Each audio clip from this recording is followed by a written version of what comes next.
Saya lewat nonton dan di depan saya ada Poco F7 dan hari ini saya akan membahas unboxing, melihat sekilas perangkat ini serta spesifikasinya.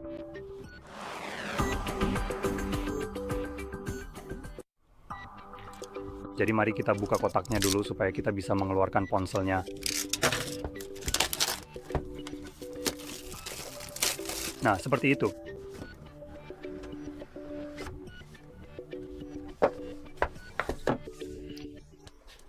Ini dia ponselnya.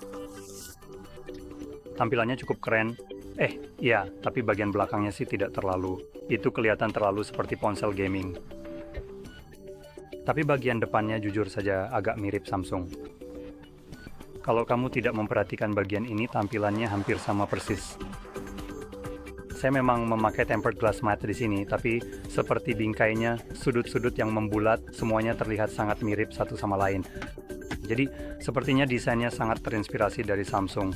Bahkan lengkungan di bagian tepinya ini benar-benar memberi kesan seperti Samsung.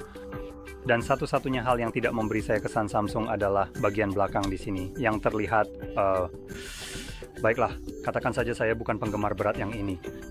Ini edisi terbatas, dan meskipun edisi terbatas, saya pribadi tidak ingin menggunakannya sebagai... Itu terlihat sangat menjengkelkan. Sekarang, mari kita lanjutkan. Di dalam kotak kami memiliki kabel pengisi daya yang merupakan tipe A ke tipe C. Stiker energi. Saya tidak yakin mengapa ini itu aktif untuk telepon. Biasanya yang disertakan kulkas, tapi ya sudahlah. Dan kami punya casing silikon yang pasti akan saya gunakan meskipun saya tidak selalu, hampir tidak pernah menggunakannya, hanya supaya saya bisa menutupi bagian belakang yang menjijikan itu. Itu dia. Apakah itu... tidak. Oke, jadi itu hanya ada sebuah... Itu dia, Anda bisa melihatnya. Ada seperti ini, garis hijau reflektif aneh di sini, dan tergantung bagaimana Anda menyelaraskannya, itu hampir tampak seperti LED dari seberapa banyak cahaya yang dipantulkannya, dan hanya seperti pada sudut tertentu. Jadi untuk sesaat, saya pikir ini seperti pernapasan LED atau semacamnya. Aksesibilitas dibatalkan. Bagus. Jadi begitulah.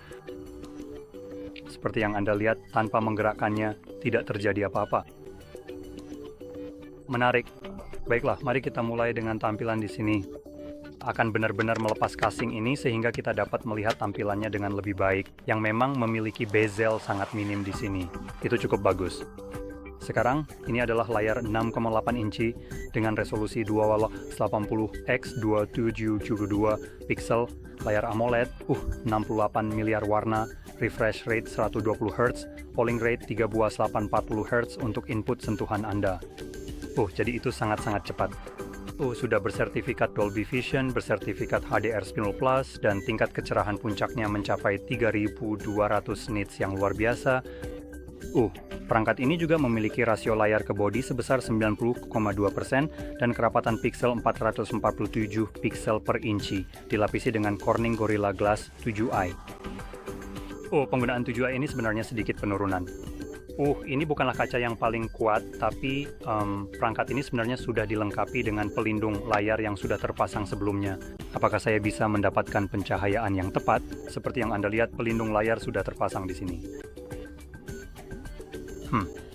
Sekarang kita bisa melihat bezelnya di sini. Jadi ya, itu dia. Jadi tampilan di sini sebetulnya bagus sekali. Ini adalah tampilan yang benar-benar bagus di sini, yang sangat mengejutkan mengingat mereka bahkan tidak mengorbankan sertifikasi untuk perangkat ini, padahal harganya lebih murah atau bahkan kurang dari setengah harga perangkat Samsung. Maksud saya di sini adalah flagship-nya. Sekarang, jika kita beralih ke bagian internal, di ponsel ini kita punya baterai sebesar 6.500 mAh. Itu karena Xiaomi tidak seperti Samsung, tidak terjebak di masa lalu, takut kalau ponsel mereka akan meledak, karena mereka sudah menemukan solusinya sejak lama. Dan mereka beralih ke baterai yang lebih baru dan lebih baik, seperti tipe silikon karbon yang mereka gunakan di sini. yang memungkinkan mereka memiliki ukuran baterai yang sama tetapi dengan kapasitas energi yang lebih besar.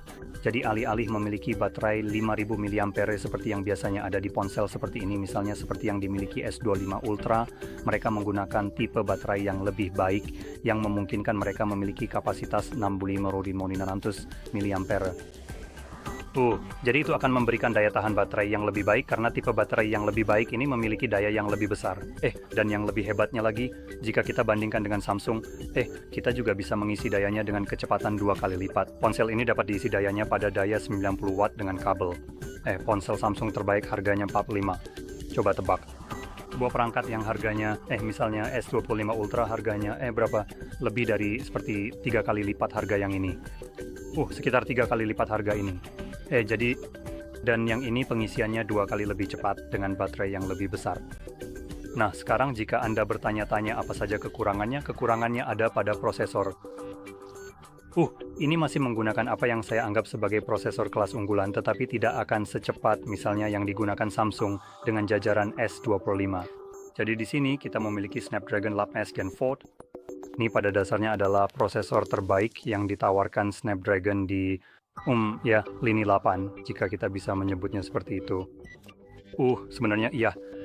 Ketika mereka punya Gen, saya itu mungkin cara terbaik yang bisa saya jelaskan. Jadi, kalau bicara soal Snapdragon, Anda punya seperti Snapdragon 6, 7, dan 8, lalu ada juga Gen untuk masing-masing. Dan sekarang kita punya lini terbaru dari Snapdragon yang berada di atas 8, yaitu 8 Elite. Yang saya kira berikutnya akan menjadi 8 Elite Gen 2. Jadi, ini hanyalah Snapdragon 888S yang menurut saya S itu versi overclock atau seperti versi penyegaran dari yang sebelumnya. Seperti misalnya saya percaya Anda akan memiliki Snapdragon 8 Gen 4, lalu ada 8S Gen 4. Saya rasa seperti itulah urutannya, tapi mungkin saya sedikit salah soal yang satu ini. Jadi bagaimanapun juga kita masih punya prosesor yang sangat cepat di sini yang bisa menangani hampir semua hal yang Anda butuhkan untuk dilakukan. Gaming, semua hal seperti itu akan prosesor ini akan melibas semuanya dengan mudah. Pada titik ini benar-benar seperti sebuah komputer. Kekuatannya menyaingi komputer, dan 8 Elite memang lebih cepat, tapi kita bicara soal kecepatan yang sebenarnya tidak akan Anda sadari saat melakukan hal-hal biasa seperti membuka email dan semacamnya. Semua itu akan terasa hampir seketika dengan perangkat keras seperti ini. Jadi secara umum, jika Anda tidak berencana untuk bermain game berat, Anda sebenarnya tidak akan melihat perbedaan apapun. Pengguna biasa tidak akan pernah melihat perbedaan antara, bahkan saya rasa seperti Snapdragon 7, dalam penggunaan sehari-hari, kecuali jika Anda benar-benar diberitahu dan diperlihatkan perbandingan langsung secara berdampingan tentang seberapa cepat aplikasi dibuka. Baru mungkin Anda akan melihat sedikit sekali perbedaannya, namun secara umum, jika Anda diberikan prosesor yang jauh lebih rendah, misalnya seperti Snapdragon 7, dan diberitahu bahwa ini adalah 8 atau bahkan 8 Elite, Anda sebenarnya tidak akan bisa membantahnya karena semuanya menurut saya sudah sangat-sangat cepat. Jadi selanjutnya, mari kita bahas sekarang tentang penyimpanan di sini. Jadi perangkat ini hadir dengan penyimpanan 256 GB dan RAM 12 GB. Sebagai varian dasar untuk ponsel ini sebenarnya sudah sangat bagus. Sayangnya ada terus tahan aksesibilitas dibatalkan. Tidak, bagus. Sayangnya tidak ada penyimpanan yang bisa diperluas untuk ponsel ini, jadi Anda hanya punya slot SIM di sini, tidak ada slot SD. Tapi penyimpanan yang kita miliki di sini adalah UFS 4.1 yang cukup bagus. Ini adalah penyimpanan cepat yang memungkinkan Anda, pada dasarnya dengan mudah, memutar dan merekam di 4x10, yang bisa dilakukan oleh perangkat ini dan kameranya. Jadi kalau bicara itu, kita punya kamera 50 megapiksel dengan aperture f1.8 lensa lebar 26 mm, lalu kita juga punya kamera ultra wide 8 megapiksel aperture 2.2 f. Dengan kamera itu Anda bisa merekam 4K 30 dan 60 fps, 1080p hingga 60 fps, slow motion 120, 240 dan 960 fps. Jadi di sini Anda punya fleksibilitas yang cukup baik. Dan di bagian depan, kita punya kamera selfie 20 megapiksel, yang bisa merekam 1080p hingga 60 frame per detik. Sekali lagi, konfigurasi kamera di sini cukup bagus jika dilihat dari spesifikasinya di atas kertas. Jelas, saat ini banyak performa kamera, sangat bergantung pada perangkat lunak. Jadi itu adalah sesuatu yang perlu Anda coba sendiri dan lihat apakah Anda misalnya suka dengan apa yang telah mereka lakukan, dari sisi perangkat lunak pada kamera, atau tidak. Itu pada titik ini lebih bersifat preferensi pribadi. Dan, ada satu hal yang belum saya sebutkan. Ada model yang lebih tinggi dari ini, yang hadir dengan penyimpanan 512 GB dan RAM 12 GB. Sekali lagi, tidak ada penyimpanan yang bisa diperluas. Sekarang, perangkat ini menjalankan Android 15 dengan HyperOS 2 dan, jelas perangkat ini akan mendapatkan, saya percaya, sekitar 3 tahun pembaruan untuk perangkat ini. Jadi jelas Anda mencari seperti rilis Android di masa depan yang terus seperti konsisten dengan namanya. Anda mungkin akan mendapatkan Android 18 yang didukung di sini. Tapi sekali lagi namanya mungkin berubah dan saya rasa dukungannya 3 tahun. Sekarang, adakah hal lain yang belum saya sebutkan untuk perangkat ini? Sepertinya saya sudah membahas hampir semuanya. Satu hal sebenarnya yang belum saya sebutkan.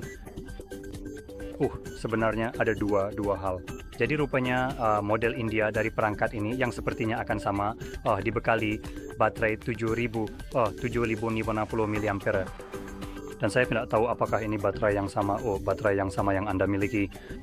Baru-baru ini saya tahu dari Mr. Who's the Boss yang membuat video tentang sebuah ponsel bahwa rupanya Eropa memiliki semacam batasan pada kapasitas baterai. Jadi ponsel-ponsel tersebut sebenarnya datang dengan baterai yang sama di berbagai wilayah, tapi kapasitas baterainya kemungkinan lebih kecil, entah bagaimana caranya. Meskipun sebenarnya secara fisik bisa menampung lebih banyak daya, tapi hanya dikunci oleh perangkat lunak. Jadi misalnya di India mungkin tidak ada penguncian seperti ini, dan karena itu baterai mereka sebenarnya pada dasarnya lebih dari 1000 mAh, kapasitas lebih tinggi. Yang mana saya kira ini adalah baterai yang sama di sini. Tapi sebaiknya anggap saja itu sebagai informasi yang belum pasti.